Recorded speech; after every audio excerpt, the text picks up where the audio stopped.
الحمد لله رب العالمين والصلاة والسلام على أشرف الخلائق أجمعين سيدنا وسيد الأولين والآخرين حبيبنا وحبيب إله العالمين إمام المرسلين وخاتم النبيين أبي القاسم المصطفى محمد اللهم صل على محمد وآل محمد وعلى أهل بيته الطيبين الطاهرين الهداة المهديين المعصومين المظلومين واللعنة الدائمة على أعداء الحق والدين. أما بعد، فقد قال الله تعالى عز اسمه في محكم كتابه ومتقن خطابه: بسم الله الرحمن الرحيم إنما وليكم الله ورسوله والذين آمنوا الذين يقيمون الصلاة ويؤتون الزكاة وهم راكعون. صدق الله العلي العظيم. اللهم صل على محمد وآل محمد. ایک مرتبہ اور بلند تر صلوات پڑھیں. اللهم صل على محمد وآل محمد. بار دیگر نعرہ صلوات. اللهم صل على محمد وآل محمد. نقطہ ازل سے لے کر نقطہ ابد تک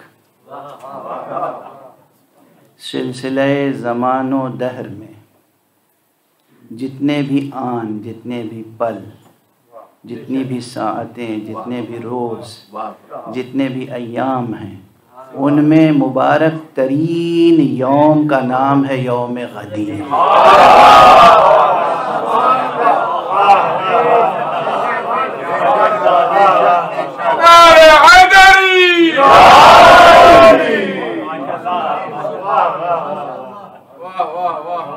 یوم غدیر، یوم غدیر، جس کا خصوصیت کے ساتھ قرآن مجید میں الیوم کہہ کے ذکر کیا گیا. راتوں میں ایک رات ہے شب قدر اور دنوں میں ایک دن ہے روز غدیر.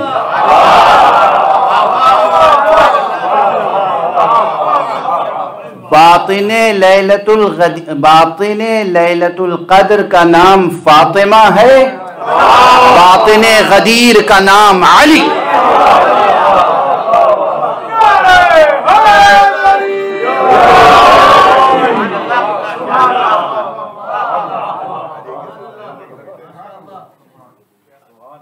غدیر وما ادراک ما غدیر. غدیر، غدیر خم.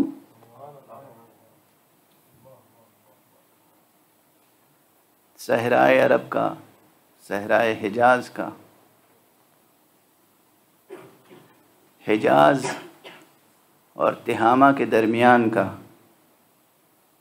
بطحائے مکہ اور بطحائے مدینہ کے درمیان کا وہ مقام جسے مقام غدیر خم کہتے ہیں، وہ ظاہر میں ایسا ہی چھوٹا ہے جیسے بائے بسم اللہ کا نقطہ.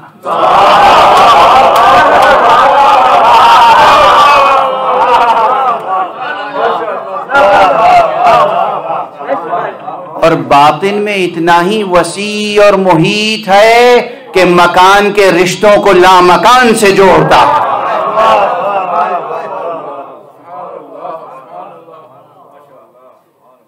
غدیر، مقام غدیر، ظاہر غدیر، باطن غدیر. کس کی عقل اتنی بالغ ہے کہ کنہ حقیقت غدیر تک پہنچ سکے؟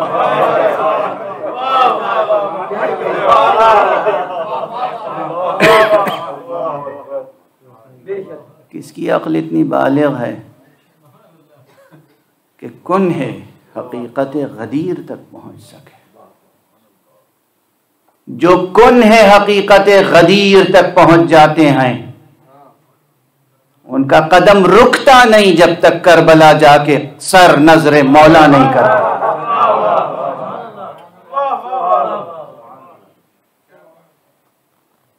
غدیر بظاہر ایک صحرا، ایک چھوٹا سا بقعہ ارض جہاں پر آسمان سے برسنے والا پانی ایک چھوٹے سے گڑھے میں جمع ہو جاتا تھا بظاہر، لیکن آسمان سے اترنے والا پانی کہیں جمع ہو جائے اور اس طرح جمع ہو کہ اس کی نسبت سے اس جگہ کا نام پڑ جائے، یہ ایک نشانی ہے، ایک علامت ہے، ایک اشارہ ہے۔ سمجھ لو یہ وہ مقام ہے جہاں ادھر سے سبیلیں اترتی ہیں۔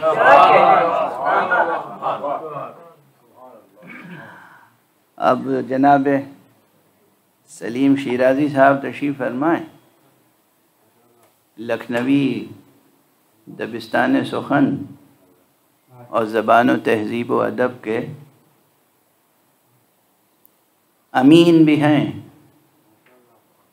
اور ورثہدار بھی، یہ گواہی دیں گے کہ اب بہت سے اردو کے محاورے اور روزمرے بھی، بہت سے الفاظ، بہت سے استعارے، بہت سی تشبیہیں ہمارے نوجوانوں کی زبانوں پر آتی ہی نہیں، ورنہ سبیل اترنا بھی اردو کا ایک محاورہ ہے۔ سبیل اترنا، سبیل لگانا ایک محاورہ ہے اور سبیل اترنا ایک محاورہ ہے۔ غدیر وہ ہے جہاں سبیل اتری بھی ہے، لگائی بھی ہے۔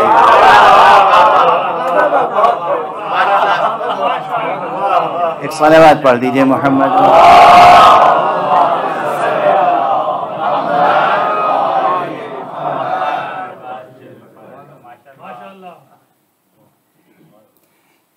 اس کائنات مادی کے کس سورج میں یہ تاب و تواں ہے کہ غدیر کی طرف آنکھیں بھر کے دیکھ سکے جہاں ایک ممبر پہ 2 سورج موجود ہیں؟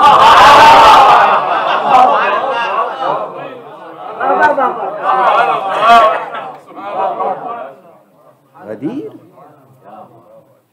غدیر کیا حسین منظر تھا غدیر کا، اور کیا ممبر تھا غدیر کا، اور کیا دامن تھا غدیر کا، اور کیا خیمے تھے غدیر کے، اور پھر اس خیمے کی عظمت جس میں امیر المومنین بحکم پیغمبر بیعت لینے کے لیے بیٹھے تھے اور ساری امت اس خیمے کے گرد کھڑی تھی اس انتظار میں کہ اب ہماری منزل قریب آ جائے، اب ہماری باری آئے تو ہم السلام علیک یا امیر المؤمنین کہہ کر دست مولا پہ بیعت حق کر سکیں۔ اور آپ کیا سمجھتے ہیں؟ ہم شرک کے قائل نہیں ہیں، ہم کسی بندے کی بیعت نہیں کرتے۔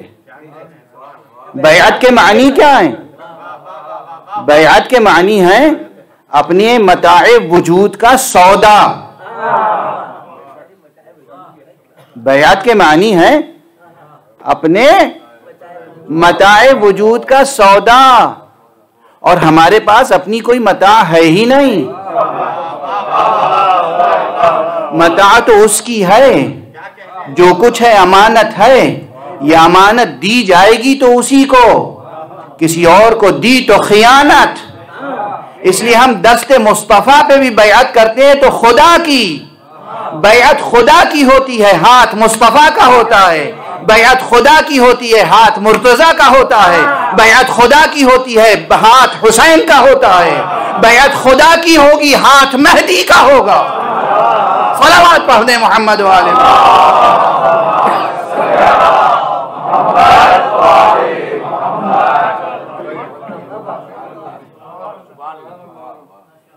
بیعت تو بس خدا سے ہے، سودا تو اس سے کریں گے نا. خودی کا سودا خدا کے علاوہ کسی سے نہیں کیا جاتا.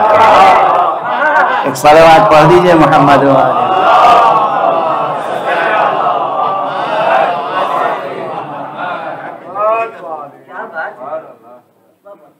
خودی کا سودا خدا کے سوا کسی سے نہیں کر سکتے.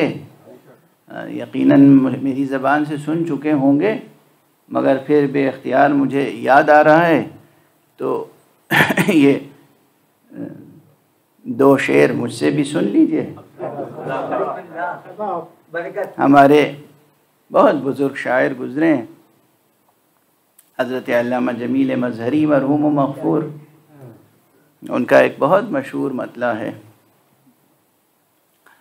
جو اردو غزل کی تاریخ میں ایک سنگ میل کی حیثیت رکھتا ہے. بقدر پیمانہ تخیل سرور ہر دل میں ہے خودی کا. بقدر پیمانہ تخیل سرور ہر دل میں ہے خودی کا. اگر نہ ہو یہ فریب پیہم تو دم نکل جائے آدمی کا. اس میں شک نہیں کہ غزل کی روایت میں یہ مطلع کئی لحاظ سے بہت اہمیت رکھتا ہے، زبان کے اعتبار سے بھی، مضمون کے اعتبار سے بھی، اپنی شعریت کے اعتبار سے بھی. مگر اس فقیر کو تأمل ہے اس کے مضمون میں. تو میں نے عرض کیا ہے کہ کتاب فطرت کے ہر ورق پر نصاب تحریر ہے خودی کا.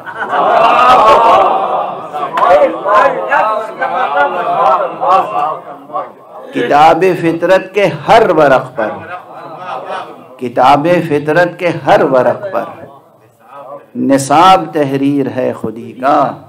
فریب باطل سے بچ کے جینا یہی ہے اعزاز آدمی کا.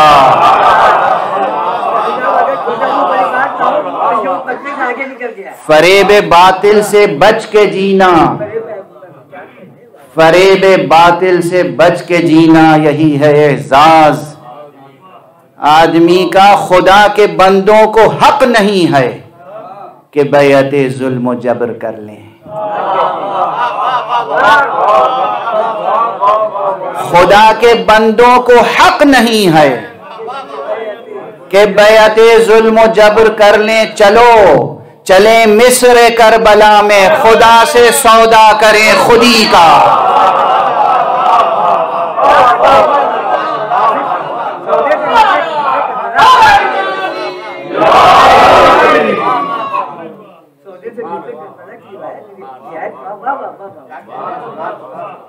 ابھی جو میں نے عرض کیا تھا، ہم شرک نہیں کرتے، ہم کسی خاکی خاتی کسی اپنے جیسے کی بیعت نہیں کرتے، ہم بیعت خدا کرتے ہیں. مصطفیٰ کے ہاتھوں پر اللہ کی بیعت، مرتضیٰ کے ہاتھ پر اللہ کی بیعت، مجتبیٰ کے ہاتھ پر اللہ کی بیعت، شہید کربلا کے ہاتھ پر اللہ کی بیعت، عابد آل عبا کے ہاتھ پر اللہ کی بیعت، باقر آل محمد کے ہاتھ پر اللہ کی بیعت، صادق آل محمد کے ہاتھ پر اللہ کی بیعت. ہم اللہ کی بیعت کرتے ہیں. اور جب کوئی ہاتھ پردہ غیب میں ہوتا ہے تو ہم ایک پنجہ سجا کے علم سجا کے علم تھام کے بیعت کر لیتے ہیں، مگر شرک نہیں کرتے.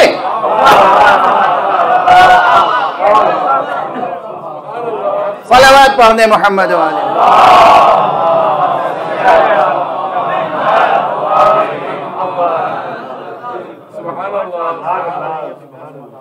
ہم علم تھام کے اللہ کی بیعت کرتے ہیں، حسین کے نام پر، عباس کے نام پر. بہرحال آج میں بار بار کربلا کا حوالہ نہیں دینا چاہتا. تاکہ آنکھوں میں نمی نہ پیدا ہو جائے۔ آج روز جشن ہے، روز سرور ہے، روز فرحت ہے، روز نشاط اہل ولایت ہے۔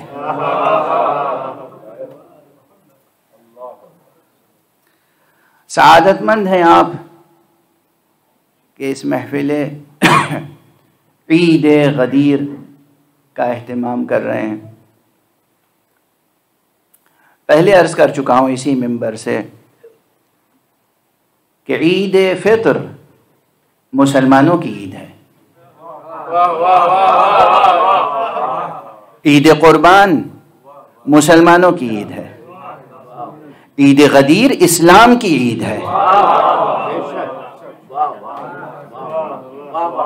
عید غدیر اسلام کی عید ہے، اس لیے کہ آج حق سبحانہ و تعالی نے اعلان فرمایا تھا الیوم اکملت لکم دینکم واتممت علیکم نعمتی ورضیت لکم الاسلام دینا۔ آج اسلام کی عید ہے، آج قرآن کی عید ہے، آج آدم سے لے کر خاتم تک تمام نبوتوں کی عید ہے، آج مقام ختم نبوت کی عید ہے۔ اس لیے کہ مقام ختم نبوت کو آج یہ معلوم ہو گیا کہ ہمارا پیغام اب قیامت تک محفوظ رہے گا، اس لیے کہ کسی کمزور کے ہاتھوں میں نہیں ہے، شیر خدا کے ہاتھوں میں۔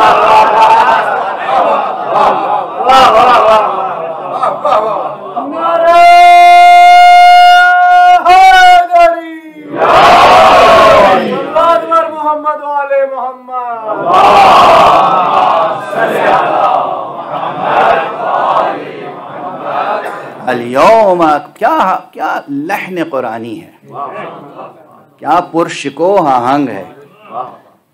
کوئی بھی مفسر ہو، قرض قرآن ادا نہیں ہو سکتا جب تک کہ وہ یہ نہ بتائے صاف صاف کہ الیوم سے مراد کون سا دن ہے۔ بعض مقامات قرآن مجید میں ایسے ہیں، ہاں میں جانتا ہوں بعض مفسرین بھی ایسے ہیں جو زمین اور آسمان دونوں سے اپنا رشتہ توڑ کے تفسیر لکھتے ہیں۔ یہ جملہ یاد رکھیے گا، یہ بہت بلیغ اور معنی خیز جملہ ہے۔ زمین اور آسمان دونوں سے رشتہ توڑ کے کیا معنی؟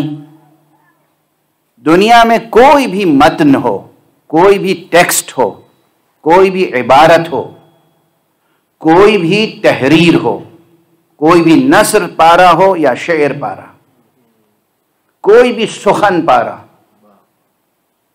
کوئی بھی سخن ہو، اس کے ساتھ کچھ زمینی حقائق ہوتے ہیں۔ ہم ان زمینی حقائق کو نظر انداز کر کے اس کے معنی بیان نہیں کر سکتے۔ اور اسی طرح بطور خاص آسمان سے نازل ہونے والے ہر پیغام کے ساتھ آسمانی حقائق ہوتے ہیں، ہم ان حقائق کو نظر انداز کر کے تفسیر و تعویل کا حق ادا نہیں کر سکتے۔ یعنی اگر کوئی یہ طے کر لے کہ بس یہ جو صفحے سادہ پر، یہ جو صفحے پر لکھی ہوئی عبارت ہے،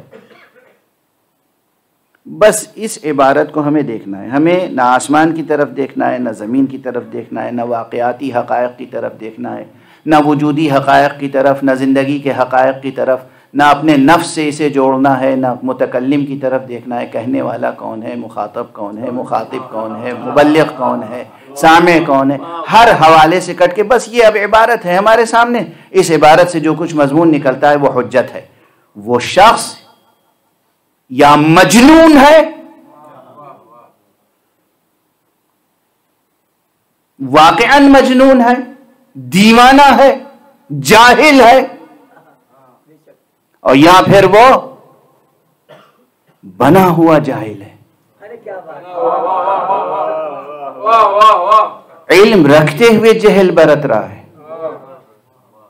حقیقت جانتے ہوئے اس سے اغماز کر رہا ہے، منظر سامنے ہے مگر چشم پوشی کر رہا ہے، آواز گونج رہی ہے گنبد بیدر میں مگر اپنے کانوں میں انگلیاں دے کر بیٹھا ہوا ہے.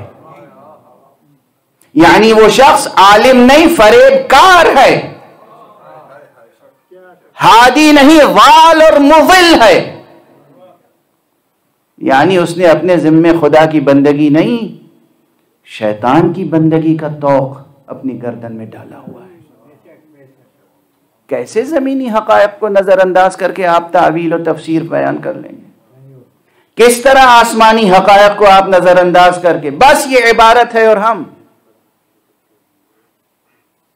ممکن ہے مگر یہ ہر عبارت کے ساتھ واقعات ہوتے ہیں. اگر حق سبحانہ و تعالی نے کہا ہے الیوم تو وہ کوئی خاص دن ہے. ازل سے لے کر ابد تک تمام لمحات زمان اس ایک دن کی طرف دیکھ رہے ہیں.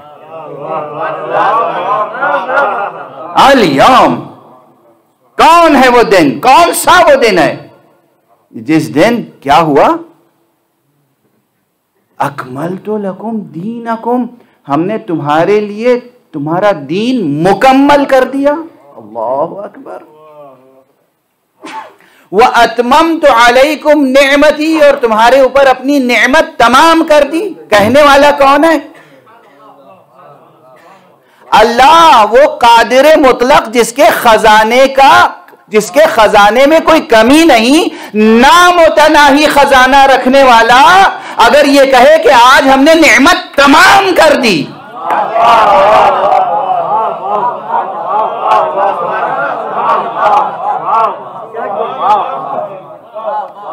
اللہ سلامت رکھے. یہ ہمارے جناب کوثر کاظمی صاحب تشریف فرمائے، بہت کھرے سید ہیں، یہ زبان کے بھی عہد وفا کو نبھانے والے، اور ماشاءاللہ بینکر ہیں. اب میں اپنے انداز سے کہہ رہا ہوں، اگر یہ اپنے بینک کے خزانوں کو کھول دیں، تجوریاں کھول دیں اور کہیں آج ہم نے فقراء کے لیے سب لٹا دیا اللہ کی راہ میں، تو کون سی بڑی بات ہے؟ جتنے بڑے بھی ہوں مگر یہ کیا اور ان کا خزانہ کیا؟ مگر پھر بھی لوگ کہیں گے بھئی دیکھو تاریخ بن گئی، آج ہسٹری رقم ہو گئی. ایک شخص نے تجوری کے دہانے کھول دیے اور کہا اللہ کی راہ میں آج ہم نے تمام کر دی. تمام کر دی یہ وہ کہہ سکتا ہے جس کا واقعی تمام ہو جاتا ہے.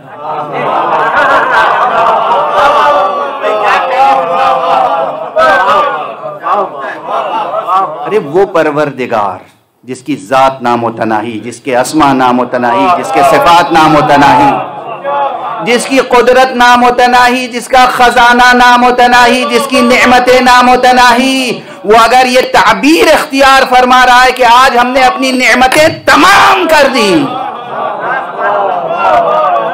تو میں پوچھتا ہوں مفسروں سے، ہوش کے ناخن لو، بتاؤ تو صحیح وہ نعمت کیا تھی، وہ دن کون سا تھا؟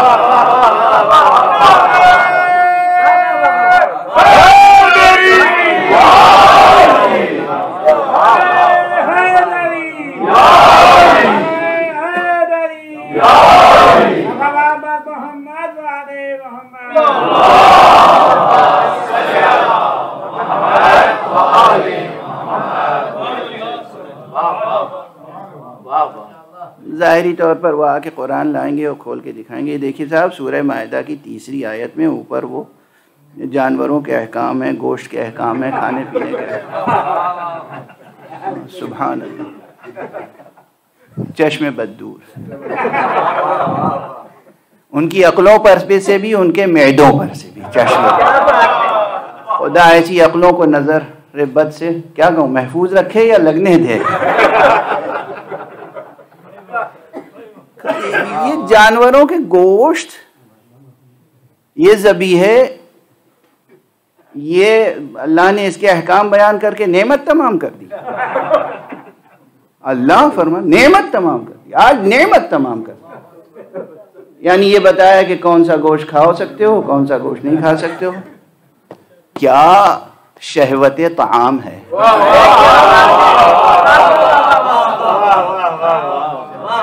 جن کی عقلیں کل کی کل معدوں میں ہوں. دوسرا مصرع ہو گیا برجستہ، دوسرا مصرع سلیم صاحب لگائیں گے. صلوات پڑھ دیجئے محمد.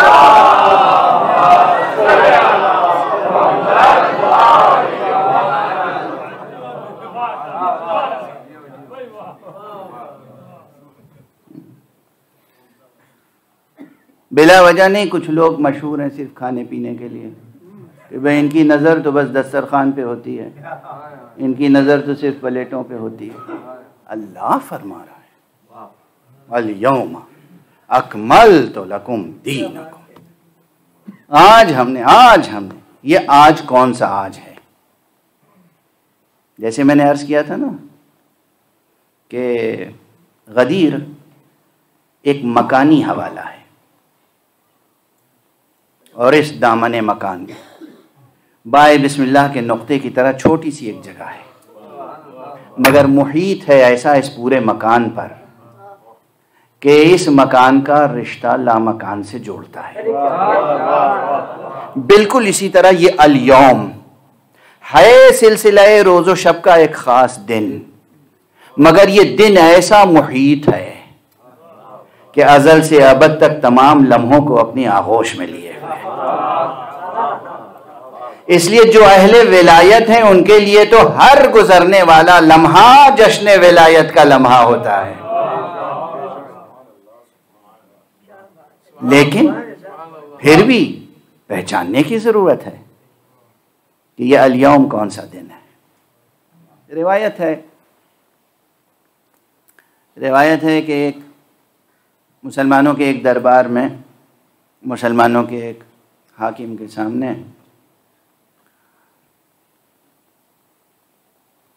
ایک اہل کتاب نے آ کر سوال کیا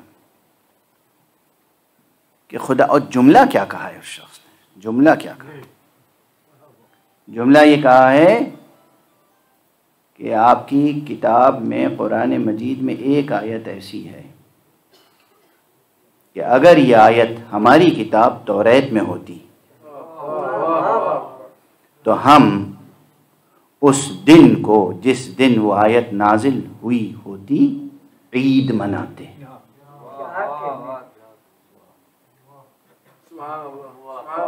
کا کون سی آیت؟ الیوم اکملت لکم دینکم واتممت علیکم نعمتی ورضیت لکم الاسلام دینا. اگر یہ آیت ہماری کتاب میں ہوتی تو ہم عید مناتے، جشن مناتے. اب روایتیں مختلف ہیں. ایک روایت میں یہ ہے کہ انہوں نے کہا ہم تو پہلے ہی سے اس دن عید مناتے ہیں، اور مراد کیا لیا؟ وہی عید قربان. بات وہیں تک پہنچی.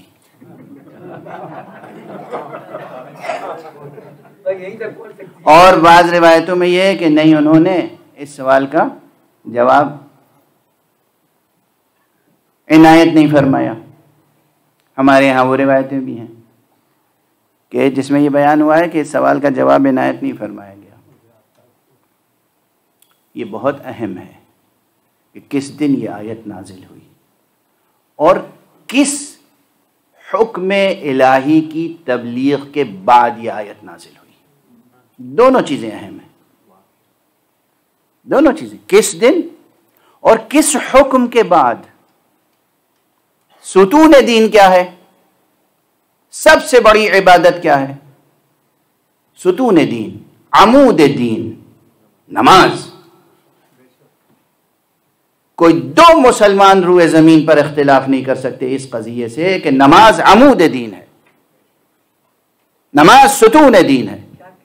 جو جان بوجھ کر نماز کو ترک کرے گناہ کبیرہ کا مرتکب ہوتا ہے. جو استخفاف کرے، نماز کو ہلکا سمجھے، خفیف سمجھے، نماز کو ایک معمولی حکم الہی سمجھے، وہ گناہ کبیرہ کا مرتکب ہوتا ہے. جو جان بوجھ کر نماز کا انکار کرے وہ کافر ہوتا ہے. کافر جو نماز کا انکار کرے وہ کافر ہے. اس کے ہاتھ کا کھانا پانی نجس ہے. جو جان بوجھ کر اس ضرورت دین کا انکار کرے، جو جان بوجھ کر اس ضرورت دین کا انکار کرے، وہ نجس ہے، کافر ہے ہماری شریعت میں، ہماری فقہ میں۔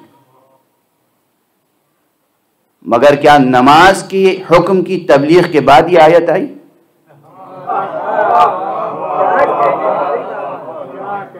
یہ آیت الیوم اکملت لکم دینکم واتممت علیکم نعمتی ورضیت لکم الاسلام دینا، آج ہم نے تمہارا دین مکمل کر دیا،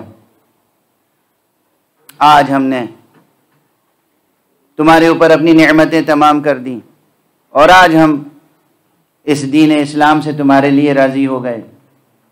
نہیں، کوئی روایت نہیں ملتی۔ نماز کے بعد روزہ بھی ایک اہم حکم ہے، بہت اہم حکم ہے۔ ہم دوسرے نمبر پر گنتے ہیں اسے عام طور پر بچوں کو تعلیمی لحاظ سے پڑھانے کے لیے، مگر ایک بات یاد رکھیے، مجبوری ہے کہیں نہ کہیں سے تو شروع کرنا ہے اور کہیں نہ کہیں ختم کرنا ہے۔ یہ مجبوری ہے، یہ اس عالم زمان کی مجبوری ہے کہ جب چیزیں متعدد ہوں تو کوئی نہ کوئی ترتیب اس میں رکھنی پڑتی ہے، اور کسی نہ کسی کو ایک پہلا اور دوسرا اور تیسرا یہ کہنا پڑتا ہے۔ یہ دو، ایک وجودی لحاظ سے زمان و مکان کی مجبوری ہے، اور تعلیمی لحاظ سے ذہن کی مجبوری ہے، اور ہمارے ہاں دقیق مسائل ہیں۔ تو کہیں سے تو شروع کرنا تھا، نماز سے شروع کی بات، لیکن یہ یاد رکھیے کہ یہ تفاضل کہ نماز افضل ہے یا روزہ افضل ہے، اس بحث میں نہ پڑیے گا۔ اللہ کے احکام میں، کیونکہ روزے کے بارے میں معلوم ہے ایک حدیث یہ ہے کہ الصوم لی وانا اجزی بہ، روزہ میرے لیے ہے اور میں ہی اس کی جزا دوں گا۔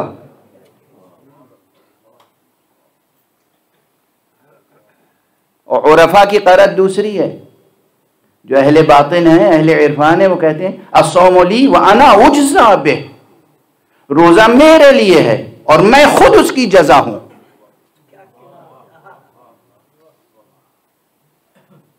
اللہ اکبر۔ تو روزہ کوئی معمولی شے ہے؟ روزہ کوئی معمولی شے ہے؟ کیا روزے کا حکم جب آیا تو اس کے بعد جس کی جزا میں خود خدا ہو، اس سے بڑی کون سی عبادت ہوگی؟ بقول عرفا، بقول اہل باطن، بقول صوفیہ، بقول اہل ظاہر بھی، جس چیز کے لیے خدا کہے یہ میرے لیے ہے، کوئی مقام ہے، یہ اللہ کہہ رہا ہے یہ عبادت میرے لیے اور میں ہی اس کی جزا دوں گا۔ کوئی مقام تصور کر سکتا ہے؟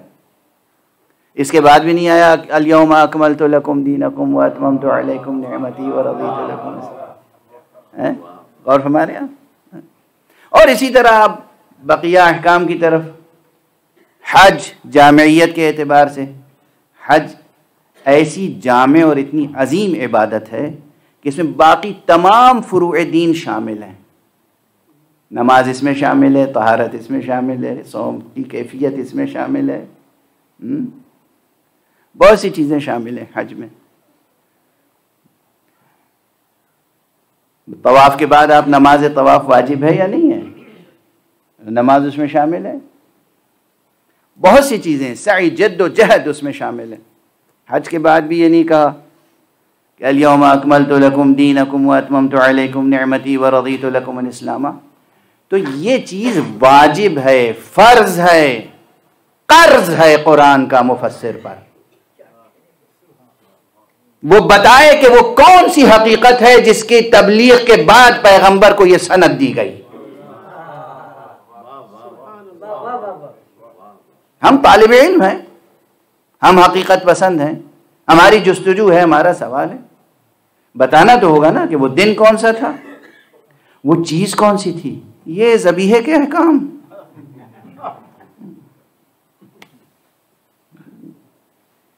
ذبیحے کے احکام۔ تو سیرت پیغمبر میں اگر کہیں واقعات کی ترتیب دیکھیں، یہی کہہ رہا ہوں کہ ایک طرف آسمانی حقائق ہیں، ایک طرف زمینی حقائق.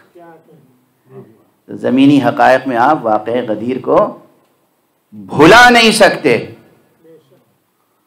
اور کتنا ہی بڑا کوئی مفسر ہو، چاہے لوگ اسے امام المفسرین کہتے ہوں، جان بوجھ کر اگر وہ واقع غدیر کا ذکر نہیں کرتا تو میری نگاہ میں وہ کافر ہے.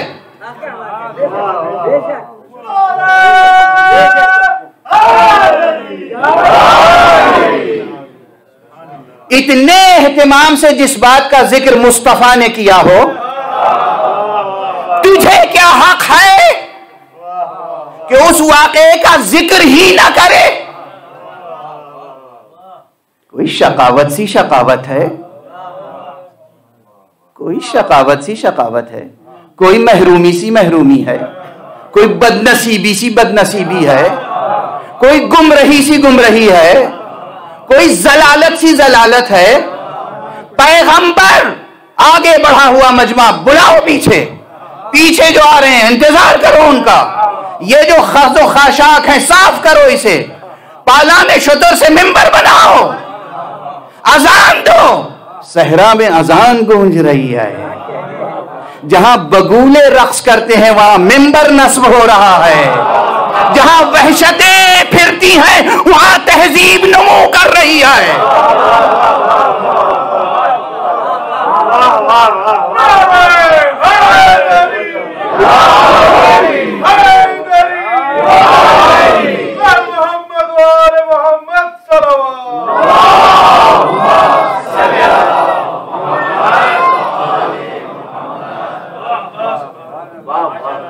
ویرانے کو عملاً جہاں مصطفیٰ گلشن بنا رہے ہوں،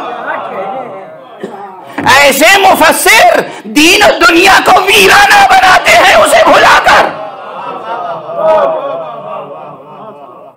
غدیر کو بھلا دیں گے آپ، غدیر کو بھلا دیں گے. آپ جیسا بے پیرا ہم نے کوئی نہیں دیکھا.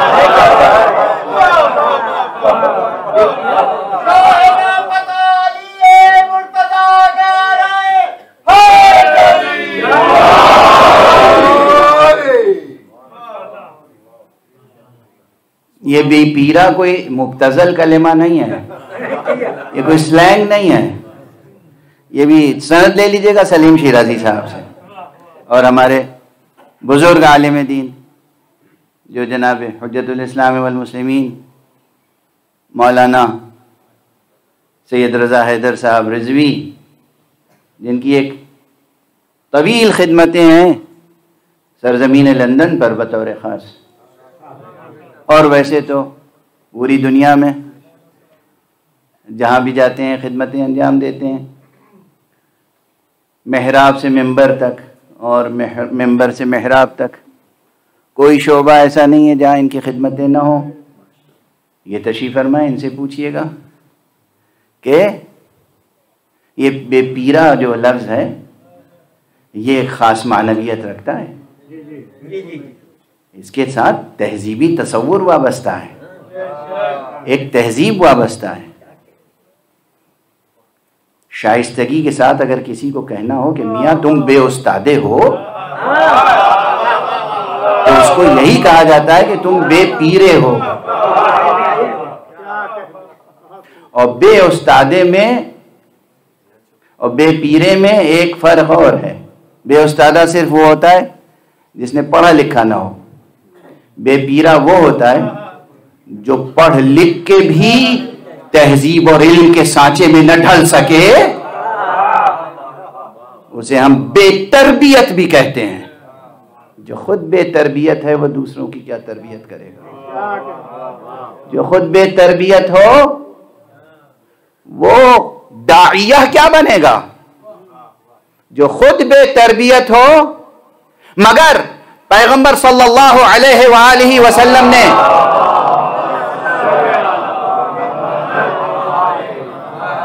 جو اللہ کا پیغام ایک خاص اہتمام کے ساتھ، ابھی میں مفہوم اور معنی اور مراد پہ بحث ہی نہیں کر رہا ہوں، ایک عبارت ارشاد فرمائی، ایک قول پیغمبر نے ارشاد فرمایا، ایک حکم اللہ کا پورا کیا اور کوئی پیغام دیا.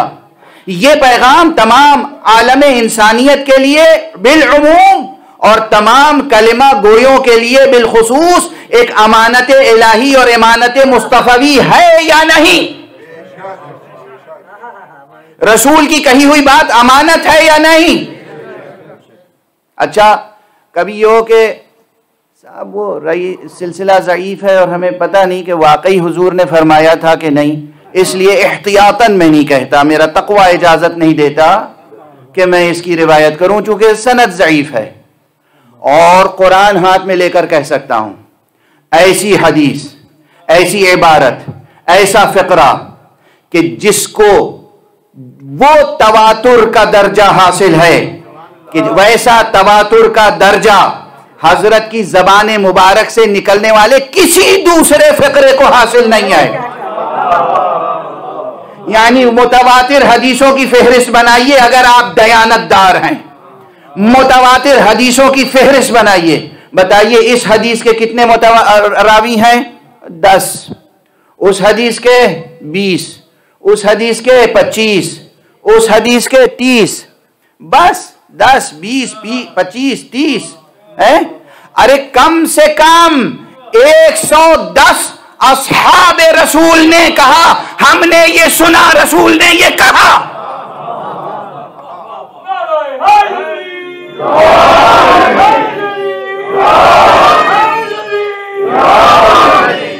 آپ جو کہتے ہیں کہ اصحاب تمام ستارے ہیں، جس کی چاہے اقتدا کر لو، تو ہم آپ کو 1 صحابی نہیں، 2 صحابی نہیں، 3 صحابی نہیں، 110 صحابی کے پاس لے جائیں گے. کیا کہا تھا غدیر میں رسول نے؟ من کنت مولا فہذا علی مولا.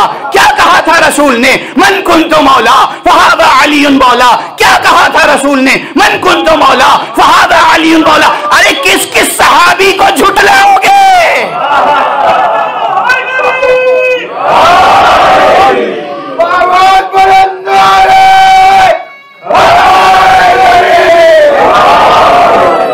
غدیر کا انکار کرنے والوں، امامت سے بغاوت الگ رہی، نبوت کی تکذیب الگ رہی، خدا سے روگردانی الگ رہی. تم نے جنہیں بت بنا رکھا ہے خود ان سے روگردہ ہو رہے ہو.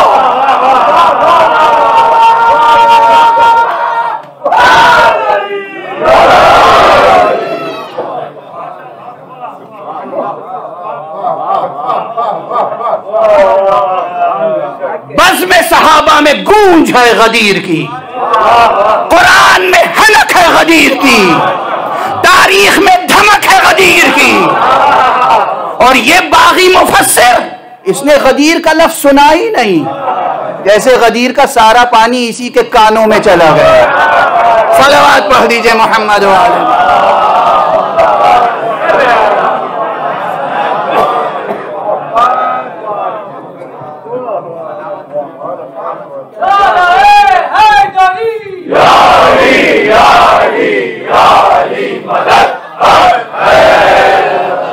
خدا کی قسم کیا شقاوت سی شقاوت ہے، اور مبارکباد کے مستحق ہیں وہ دنیا میں برادران اہل سنت، صوفیاء کرام.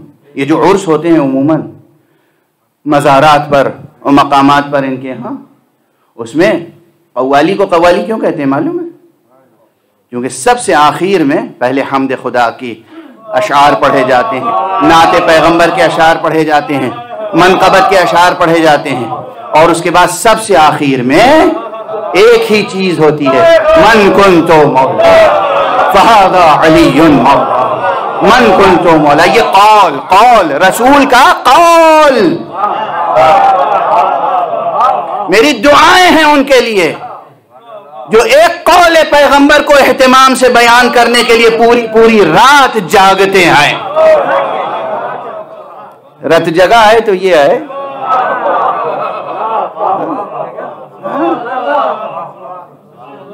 برادران اہل سنت، صوفیاء کرام، روحانی سلسلے، اور پھر یہ اہل معرفت کی مجلسیں.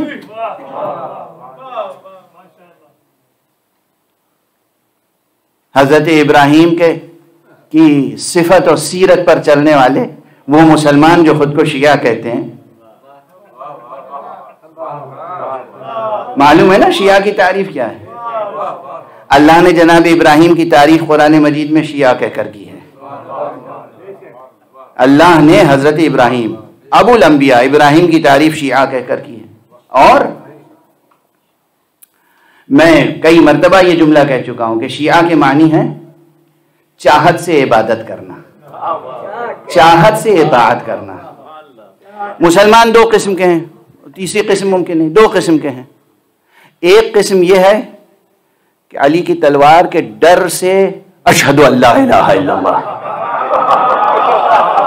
اشہد ان محمد رسول اللہ نہیں کہیں گے تو یہ علی کی تلوار ہے، کسی اور کی نہیں. یہ علی کی تلوار ہے. روایت تو اس لحاظ سے میری نظر سے نہیں گزری، مگر میں اب اسے خطیبانہ جملہ سمجھ لیجئے. ایک روایت ہے ثابت، علی علیہ الصلوۃ والسلام، بلکہ دو روایتیں عرض کر دوں. مولا امیر المومنین علیہ الصلوۃ والسلام جب میدان جنگ میں جاتے تھے تو اکثر گھوڑا لے کے نہیں جاتے تھے، گھوڑے پہ سوار ہو کے نہیں جاتے تھے، پیادہ جاتے تھے. اور دشمنوں نے گواہی دی ہے. آپ جو زرہ پہنتے تھے اس میں سینے کا حصہ تھا، پشت کا حصہ تھا ہی نہیں. دشمنوں نے گواہی دی ہے، تاریخوں میں جملہ ہے، سیرت کی کتابوں میں جملہ ہے. سامنے زرہ ہوتی تھی، پشت پہ زرہ نہیں ہوتی تھی. کسی نے پوچھا یا علی آپ میدان جنگ میں اکثر پیادہ جاتے ہیں، کہا تو مجھے گھوڑے کی کیا ضرورت ہے؟ گھوڑے کی ضرورت اسے ہوتی ہے جسے میدان سے فرار کی فکر ہو. میں تو یا فتح یا شہادت، یا فتح یا شہادت.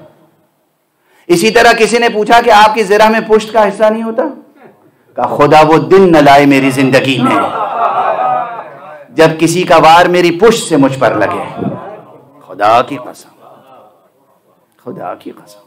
اندازہ کیجیے چھوٹے چھوٹے جملے ہیں، اس میں کتنی بڑی تفصیل ہے، کتنے بڑے عظیم ہیبت ناک جلوہ بار مناظر ہیں سمٹے ہوئے ان لفظوں میں. اور اس کے بعد اب تیسرا فقرہ جو کہہ رہا ہوں کہ پشت پر تو زرہ ہوتی نہیں تھی، گھوڑے پہ جاتے نہیں تھے. اب یہ روایت میری نظر سے نہیں گزری ہے، میں قصور کا اعتراف کر رہا ہوں، یا اس وقت مجھے یاد نہیں آ رہی ہے. اگر کہیں ہو تو میں انکار نہیں کروں گا. مجھے نہیں معلوم کہ حضرت تلوار کو کبھی میان میں بھی رکھتے تھے. دو قسم کی تلواریں رہی ہیں اسلام میں، ایک وہ جو کبھی میان میں نہیں رہیں، ایک وہ جو کبھی میان سے نکلی ہی نہیں. صلوات پڑھ دیجئے محمد علیہ.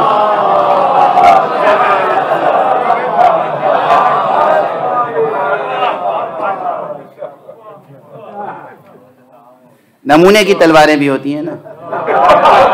صلوات پڑھ دیجئے محمد علیہ. لیکن میری طبیعت کمزور ہے تو میں کمزور جملے کہہ رہا ہوں اس وقت. ایک صلوات پڑھ دیجئے محمد علیہ.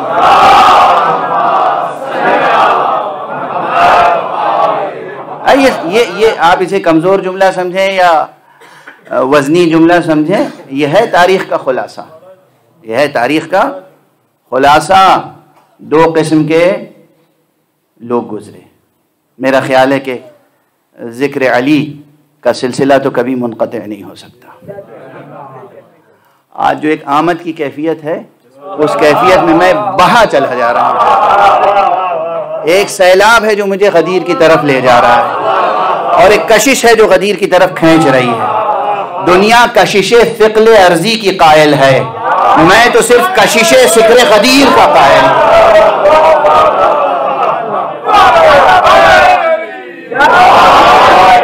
ہمیں کوئی زمین نہیں کھینچ سکتی مگر ہمارے اندر کشش غدیر ہے.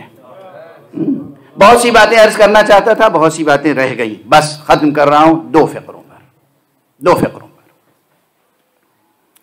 کہ یہ حدیث غدیر آپ تو جشن مناتے ہیں، قابل مبارک. آپ محدثین کا ایک فریضہ انجام دیتے ہیں. آداب حدیث عرض کر رہا ہوں. محدثین جو ایماندار امانت دار محدثین تھے، یہ بیان نہ کرنا، میں جو جملہ کہنا چاہ رہا تھا وہ رہ گیا کہ یہ خیانت ہے، خیانت، چوری، خیانت، سرقہ، اور یہ وہ سرقہ ہے کہ جس میں نہ جانے کون کون سے اعضاء کاٹے جائیں گے۔ رسول اسلام کے پیغام میں خیانت، اللہ کے پیغام اور دین میں خیانت، اللہ کے دین میں خیانت۔ بہرحال یاد رکھیے ایک فقرہ کہ حضور علیہ الصلوۃ والسلام کا یہ پیغام یا کوئی بھی حدیث جب محدثین نقل کرتے تھے تو ان کی ایک تہذیب یہ تھی کہ دہن بدہن حدیث لیتے تھے، اور جس طرح حضور نے بیان کیا ہوا ہوتا تھا کسی فقرے کو، جس طرح ارشاد فرمایا، اگر مسکرا کے وہ جملہ کہا تو محدث استاد چاہتا تھا مسکرا کے وہ جملہ کہے، اگر غیظ و غضب میں کہا تو ادا کرتے وقت یہ ہوتا تھا کہ اسے غیظ و غضب کے انداز میں سناؤ، یعنی شاگرد بیٹھے ہیں، ان کے سامنے حدیث رسول جب تلاوت کی اسناد کے بعد تو اس کو اس انداز سے کہا کہ جسے معلوم ہو حضور نے کیسے کہا تھا۔ یہاں تک کہ اگر حضور نے کوئی جملہ کھڑے ہو کر کہا تو محدث وہ جملہ کھڑے ہو کر کہتا تھا۔ تو بس اب میں اس ختم کر رہا ہوں، مبارکباد کے مستحق ہیں آپ، خائن ہیں وہ جو جشن غدیر نہیں مناتے، ان کا فریضہ یہ ہے علمی، تعلیمی، دینی، ایمانی، قرآنی، اہل حدیث ہونے کی حیثیت سے حدیثی امانت پیغمبر کو پہنچائیں جس طرح پیغمبر نے پہنچایا تھا۔ اور اس حدیث کو کیسے پہنچایا تھا؟ حدیث ولایت، پیغام ولایت۔ جانے والوں کو بلاؤ، آنے والوں کا انتظار کرو، مجمع اکٹھا ہو جائے تو منبر پہ کھڑے ہو کے کہو من کنت مولا فہذا علی مولا، اللہم وال من والا وعاد من عادا، جس کا میں مولا ہوں یہ علی اس کے مولا ہے۔ پروردگار جو علی سے محبت کرے تو اس سے محبت کرنا، جو علی سے دشمنی رکھے تو اس